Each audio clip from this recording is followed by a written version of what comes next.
a time for Indiana to shut everybody up. However, the odds don't anticipate that is going to be the case against more than likely the number 2 team in the country, Ohio State. The Buckeyes are now a 12.5-point favorite against the unbeaten Hoosiers. 52.5 is the total. Joe, when this line opened up earlier this week, that early look ahead, Indiana on the bye, it was 9.5 in some spots, 10.5 and others. It has been bet heavily to the Buckeyes. How do you make sense of that spread of 12.5 for a top 5 tilt? Yeah, I don't like it. I don't like it at all because we have seen, especially early, Ben, Ohio State gets off to these ridiculously slow starts and then has to figure things out in the second half. Defensively, this will be the best, obviously the best team Indiana has seen. But Correct. There's something special about Cignetti teams they've always been the underdog. They've always been the team that is extremely well coached, may not have the most talent on the field, but you know what, Ben? They don't shoot themselves in the foot. They don't make the stupid mistakes, and they play sound football. Will that be enough to keep this game within single digits as opposed to double digits? I think it's worth a bet on Indiana keeping this thing much closer against Ohio State than expecting Ohio State to run all over the Hoosiers here this weekend. I completely agree, Joe. And again, I've said this multiple times. We're going to talk a lot about Curtis Work, and we're going to talk about Justice Ellison and Tyson Lawton and Elijah Surratt and the offense that has put up historic numbers for Indiana this season, as we saw in the opening half against Michigan. To me, the difference in what makes the Hoosiers legitimate is one of the best defenses in all of college football, the best rushing defense in all of college football. Indiana, one of a few teams around the country that ranks in the top 15 in every major stat category, scoring in total offense, scoring in total defense. Ohio State has that distinction as well, but that is expected for the Buckeyes. Here's where I think Indiana has an opportunity to win this game or to keep it within a single score. That total of 52.5. I think it has to go over. Yeah.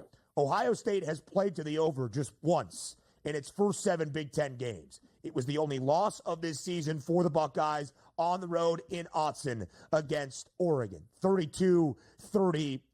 Ohio State has hardly allowed more than 32 points in its other 6 Big Ten games where they have gone under in all 6. If Indiana can approach that total, that's how they stay within the number. And, Joe, to your point about that first half or first quarter spread, that's how Indiana stays within it as well. They have been one of the best first half teams. They had not trailed in a game until Michigan State a few weeks ago. And here it is, this Saturday afternoon, noon Eastern time kick in Columbus, Ohio, inside the shoe. Number 2, Ohio State. Number 5, Indiana.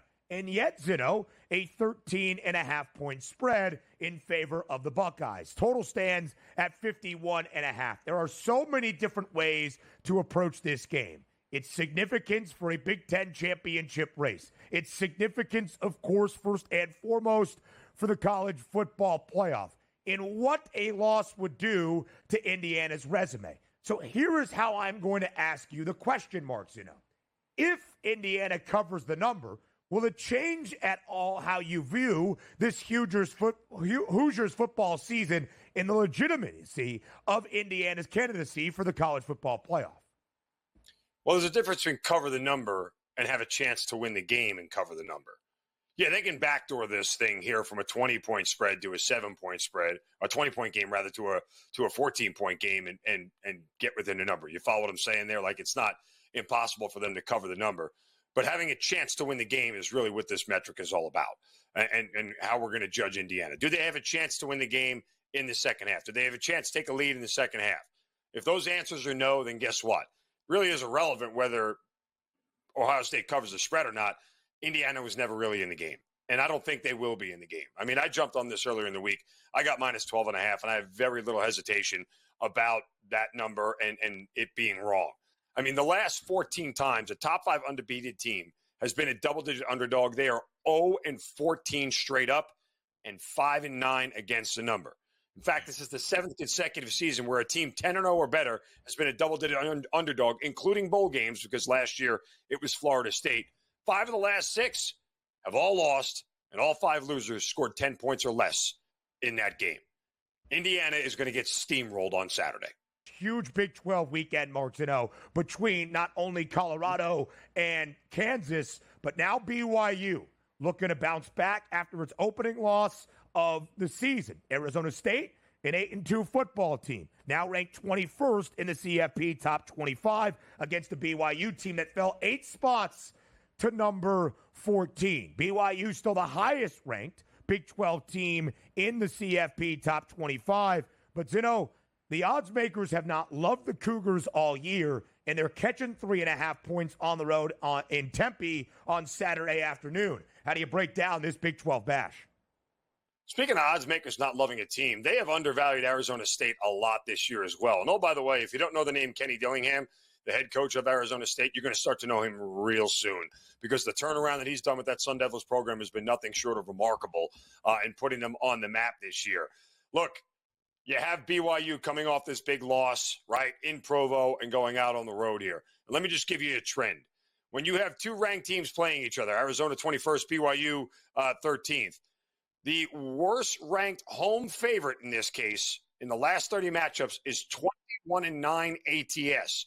If it's game 8 or later in the season, they are 15-4. That's 79% against the spread since 2019. Give me the Sun Devils here, who still have a shot to play in the Big 12 championship game if they win this one. And it's a big one at home for the Sun Devils here. I'll lay the 3.5. I mean, if you're really sort of worried about it, buy a half point or even pay the extra juice on the money line and go to minus 146. But Arizona walks out of here a winner.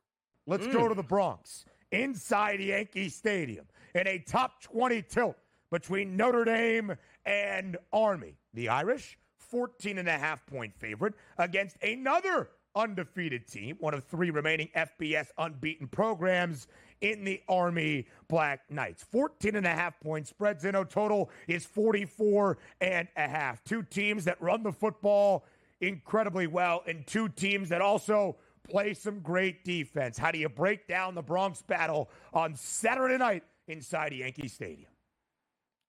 I'm kind of afraid to answer, so I was wondering if you could tell me which side you're on. Which side you're on first? I know how to respond here. Passing touchdowns probably going to be the way I go, just so you know. Okay. Well, I would probably agree with that, because I think that Army's going to get outclassed similarly the same way that Navy has got outclassed by Notre Dame. I mean, this is just about athletes for me. Like, at the end of the day, Notre Dame is going to put 11 better guys on the field than Army at every single position on both sides of the ball. And I just don't know how Army deals with it. Like, maybe if this game was at West Point, you could look at it that way. I mean, Notre Dame is good. Yankee Stadium is going to be filled with Notre Dame fans. I get that Army's right up the road, so to speak, right there up the Hudson, but this is going to be a massively Notre Dame crowd inside Yankee Stadium for this game, which is going to be an awesome sight to see in a great venue. I don't know how Army keeps up if Navy gets a 2-touchdown lead. Similarly, the way Navy went up 14-0. I'm sorry, Notre Dame rather went up 14-0 on Navy, and it was all for naught after that. How does Army play catch up? Like, I just don't. I know what they're able to do against everybody else, but again, Notre Dame is the one team in the country that sees the service academies regularly and knows how to go against them. Marcus Freeman has been part of this program for years, and he's seen service academies regularly and knows what to do. So unless Notre Dame beats themselves, I don't see Army staying within this number. I know they're a very popular dog here, but I wouldn't get involved. It's Notre Dame or pass for me. Back on the Pound and Blitz SEC edition, we'll turn our attention to week number 13. Huge battle taking place in the Swamp. Florida was able to pick up the victory last week against LSU. Coach, they now open as a 9.5-point home dog to the top-ranked Ole Miss Rebels. Ole Miss off a bye. Last time they played, they knocked off Georgia by double digits. It's going to take a monumental effort, I believe, for DJ Lagway and the Gators to pull out this ball game against the Rebels. I'm with you. I was at that Georgia Ole Miss game, and I still can't get over how talented they are. Defensive line, defense, the quarterback, the wide receivers, the entire football team, the way they looked that day. And Lagway is a freshman going into this game. They're going to try to put pressure on that quarterback now. Now, I thought he wouldn't be able to play. I thought he would play last week, but that hamstring would pull him back, and that LSU would be able to win because he couldn't play. But he's 100% cured right now, and he throws a pass to win the game. Last week in the last minutes of that football game that won it for him. But this one, I've got Ole Miss has got too much defense. They've got they're going to they go throw the ball downfield. And Lane Kiffin, I guarantee it, if he can score some more points in the game, he's going to score some more points. Oh, I agree now. I agree 100%. The line is up to 10.5. You could see it up there in terms of multiple sports books across the country. The biggest thing I think for Lagway is don't turn the football over. He throws for 226 yards last week, 1 touchdown, no interceptions. To your point, the hamstring was a little bit banged up. He didn't run in terms of the RPO game. But they're going up against the front seven in terms of Ole Miss. That's only allowing 79 rushing yards per game. We saw them hold and contain Georgia to basically 1.9 yards per rush. If they bring that type of effort in terms of run support, it's going to be very difficult for Lagway and that offense to put up multiple points and scoring drives on Ole Miss. And on the flip side, you have an experienced quarterback in Jackson Dart that wants to push tempo, right? So, lower scoring game, Ole Miss could play that. That would favor Florida to potentially cover the 10.5 point number. This game gets through the 55.5 like I expect it to. I think it's all Ole Miss, and I think they could win this ball game by 20 or more. I think that's exactly what happens because I think you talked about the game plan. It's going to be for Florida to try to run that football. This is the wrong team. But if you don't run the football, you've got to put Lagway back there with facing that pressure. And he's a freshman. He's going to make mistakes. So the game plan for Florida is pretty simple. Somehow we've got to find a way to run. And accomplishing that is not. And I don't think they will accomplish it. And I think you'll see Florida begin to pull. I think Florida will have a good game. But I think Ole Miss pulls away, hits some big plays. And then, like I said, Lane Kiffin, he wants some beauty points. He'll lay it on. He'll add some more points on the end if he can. And they're going to go over in that game, that's for sure. Yeah, I agree with that. And I think when you look at it, Ole Miss averaging 365 passing yards per game. Let's push tempo. We know we have the better playmakers, the more consistent and veteran quarterback entering this ball game. Let's not get behind and give DJ Lagway or that offense any type of confidence, especially playing at home. If you are Billy Napier, though, right? He's answered all the critics up until this point. He gets the extension. He has one of the hardest schedules from an SEC perspective and in terms of all the nation for that matter, right? If he were to pull out this victory or potentially get to 6 wins this year, he overexceeds expectations. So he could force maybe to open up the playbook, right? He could take shots. He's playing a little bit with house money in this ball game, isn't he? Well, yeah, because I think he's got FSU next week after that. And I think that's the way Florida's playing. And with that quarterback, Napier's got a new life at Florida. He's got a new life at Florida. I've always said when you get the vote of confidence from the AD, you got to hope the AD got a vote of confidence from somebody because that's usually what they do. But I think the things that saved Napier, one, they got the team turned around, their morale, the way they're playing. They found a great quarterback. This is a quarterback of the future, and I think they will get one more win, not this week, but next week, and get to a bowl. Then I think now he can settle. He's a really good coach. He was back again. It's like every coach in the country played for me or my dad or my brother somewhere along the line. But Napier started at Clemson with my brother. He's done I coached against him when he was at Lafayette. I was shocked that he's had a tougher time at Florida, but I think he's gotten through it. And I think this is the turnaround that he needed for that program. Now, we'll see how that game plays out in the Swamp. Let's turn our attention to the big game Saturday night in Norman. Oklahoma coming out of a bye. They open as a 13.5-point home dog to the top-ranked Alabama Crimson Tide. Alabama dismantled FCS opponent Mercer 52-7. Oklahoma only allowing, Coach, 109 rushing yards per game. Brett Venables potentially can be live. I know it's, Oklahoma from an offensive perspective a little inconsistent this year, but I like the Sooners plus the 13.5 points Saturday night under the lights. I do too. I like the points. I like them to against the spread. I like to go with Oklahoma. Zach Alley, their defensive coordinator, was my defensive coordinator at ULM 2 years ago, and he's a Brent Venables protege. He trained under Brent Venables, and they play very good rush defense. They're top 20 in the country in rush defense. But the way that Milroe hurt you, though, Jalen hurts you because he'll hurt you with scrambles. You can't defend his rushing because when he gets to the edge, he runs people. Or when he gets back in the back pocket and there's pressure, he breaks a scramble. When you stop the run, that's usually the kind of runs you don't necessarily stop by game plan. And so that's why no matter what they do, I think he's going to get the unconventional yardage or the non-typical rushing yardage in scrambles and outrunning people to the edge where he's got more speed maybe than anybody on the field. You look a couple of weeks ago against that LSU defense, Milroe, 12 carries, 185 rushing yards, 4 rushing touchdowns. Alabama puts up 311 as a team in over 7 yards per rush on the LSU front seven. They get that type of effort against Oklahoma. They should cover this line, but I still think it's an under in terms of the 46.5. I think Oklahoma will want to try and limit possessions, especially with Jackson Arnold. And how important is the week off in terms of preparation, not just defensively, but offensively for Oklahoma? Well, I mean, obviously they're going to get people well. This late in the season, that's when you want your bye week where you get people well. You get a couple of new wrinkles in your game plan. But Oklahoma has offensive problems. You know, I've always said, how in the world they lost that quarterback Gabriel? How they lost him, the season would have been different. But they have some problems offensively. They don't score very well. You can't really solve that in an off week. Diving into the battle on the plains in Auburn, Texas A&M opens as a 2.5-point road favorite over the Tigers. Coach, I don't know if you heard the press conference with Mike Elko this past week, but they asked him about preparation for this matchup. He said, yeah, no problem. All eyes are on the battle in a couple of weeks in Texas. Is this bulletin board material for the Auburn Tigers this Saturday? I guarantee it's bulletin board material, although they're reading it on their phones and laughing about that. He corrected himself almost instantly, but once said, it's already done. More importantly than that, he's going into Auburn to play at one of the toughest places to play. I know, I coached there, and it's a tough place to play. It's a night game, and you got Marcel Reed, a freshman quarterback in Marcel Reed.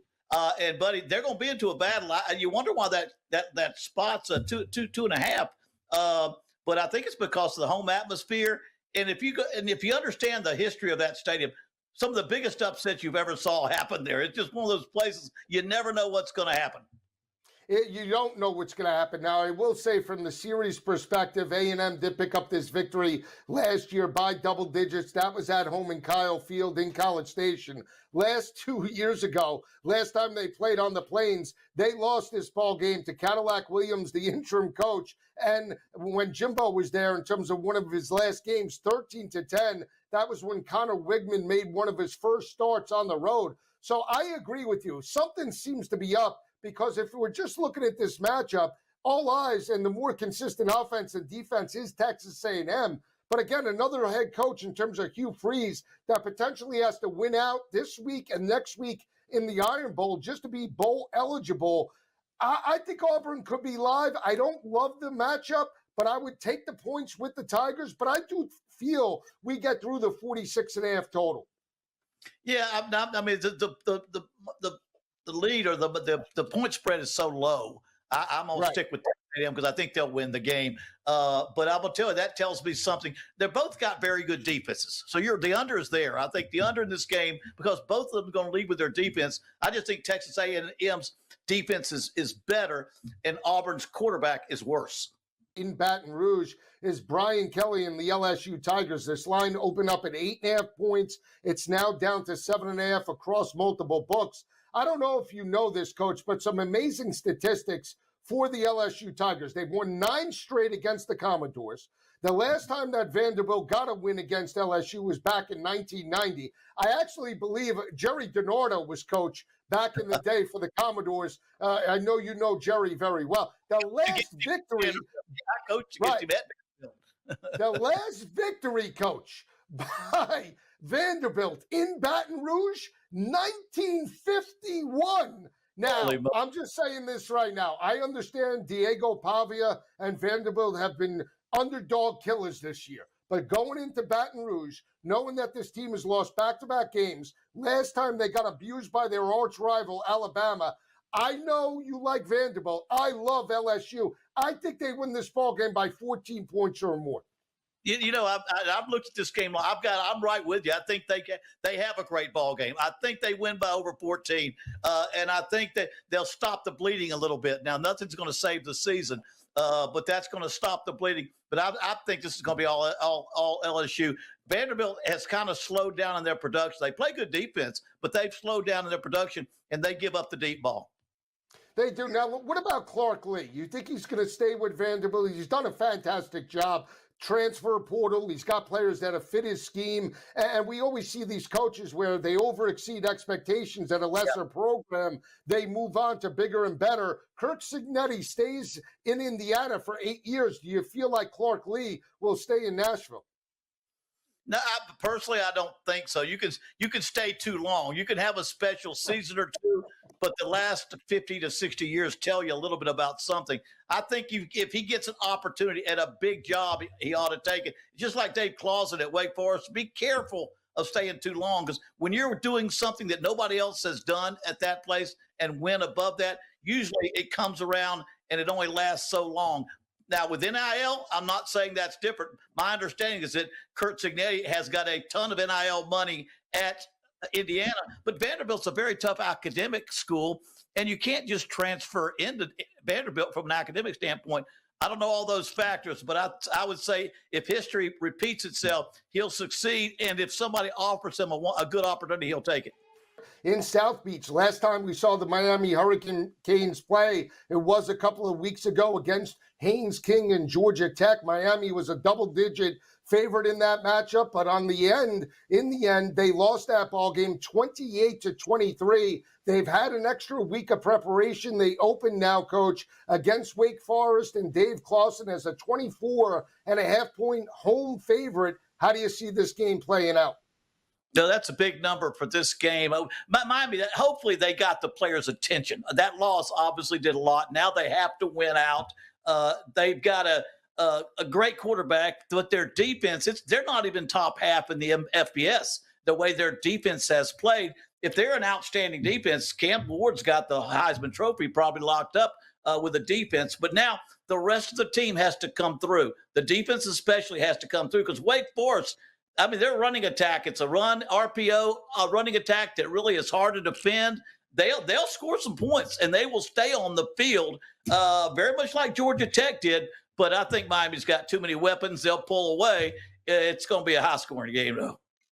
Yeah, I agree with that. Now, Wake Forest does have a veteran quarterback in terms of Hank Bachmeier, 14 touchdowns, 9 interceptions. Wake Forest is averaging 27 points per game, but the defense is absolutely atrocious, giving up 37 points to opposing offenses. So if Cam Ward and that offense start fast, could really put the pressure on Wake Forest to match them score for score. The biggest thing for me is when you look at this matchup, Wake Forest is averaging 257 through the air, right? Bachmeier can move the football. Rushing attack has been a little inconsistent this season, but 24.5 points, Coach, in terms of just the spread perspective, for me, seems like too many points. The pressure is on Miami. We saw them step up against Duke. We've seen them play down to the level of competition. So, I mean, I'm inclined to take the points with Wake Forest, not suggesting they win, but I do feel they're within this number.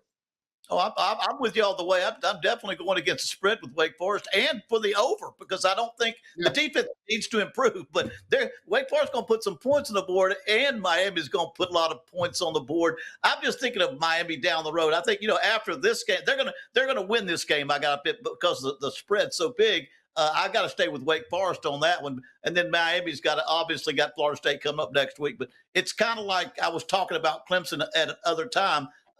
Earlier in another segment, you wonder how they project into the conference championship playoff if they don't play better defense. You got to play great defense toward the end.